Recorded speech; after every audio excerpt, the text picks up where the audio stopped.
Lagi ba kayo nagkakaroon ng pagtatalo ng inyong karelasyon? Napakailap po ba ng swerte? Kayo po ba mga bossing ko ay lagi na lang kinakapos lalo na sa pera? Siya gawin niyo to sa asukal mga bossing at makakatulong po ito upang sa ganon, kayo po ay hindi na mamroblema sa mga problemang pinagdadaanan. Sa pera, buhay pag-ibig, mailap ang swerte. Kumuha po kayo ng isang malinis na papel. Isulat ang lahat ng mga wishes po ninyo sa liwanag ng sinag ng buwan. Bukas mga bossing ko ay August 9, full moon. Ngayon pa mga bossing, pwede nyo siyang gawin ng 4:53 PM kasi start na po ang full moon. Pwede nyo siyang gawin o gusto nyo alas 7 ng gabi na nandiyan na ang liwanag ng sinag ng buwan ang full moon. Pagkatapos, kumuha ka ng asukal. Isulat nyo muna ang inyong kahilingan. Halimbawa, ako si Apple Pagyo, halimbawa lang 'to, ako si Apple Pagyo, hinihiling ko na magkaayos na kami ng aking karelasyon, magbago siya, hindi na siya tumingin sa iba, umiwas siya sa tukso, ang aking anak na pasaway na bumabarkada, na napakabatugan mag-aral, na, basta bahala na kayo kung anong problema niyo, may bisyo, ayan, yan mga bossing. Tapos or kaya po makakabay na ako sa lahat ng aking mga pagkakautang at hindi na muli ako mangungutang pa.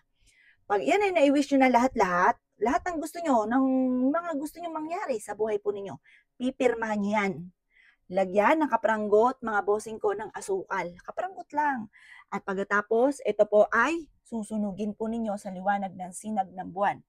Ang sunog nito, yung pinakaalikabok po niya, yung pinakaabo. Hayaan niyo siyang pawirin ng hangin. Huwag niyong tatambuin. Kusang mawawala rin po yan dyan. Hayaan niyo po siya. Yan po ay panawagan para lahat ng mga wishes niyo ay kaagad niyong makamtan. Proven po yan. Pagdating sa usapin mga bossing ko ng asukal, nakakatulong po yan para mas maging masagana ang pamumuhay bukod sa sipag at tiyaga ha. Kasi mga bossing, kung ikaw ay masipag at matyaga at lagi ka pa rin kinakapos, ang dami mo pa rin problema, lubog ka pa rin sa utang, mag-isip-isip ka na. Kailangan mo lang dagdagan ang buhay ninyo ng pampaswerte. Pero kung ikay batugan, Diyos ko po mga bossing, huwag kang magtaka kapag wala kang pera. Tanggapin mo na, batugan ka kaya wala kang pera.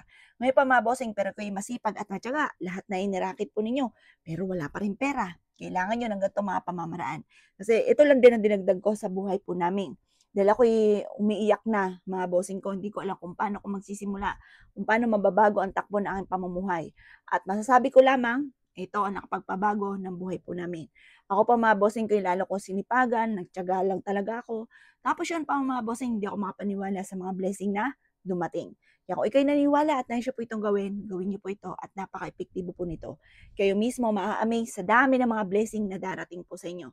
O siya mga boss ha, gawin niyo na po ito. Basta kapag kayo gumawa ng ganito, naniniwala ka. Mula sa puso ang pagwi-wish. Kayo mismo ay magugulat sa dami ng mga blessing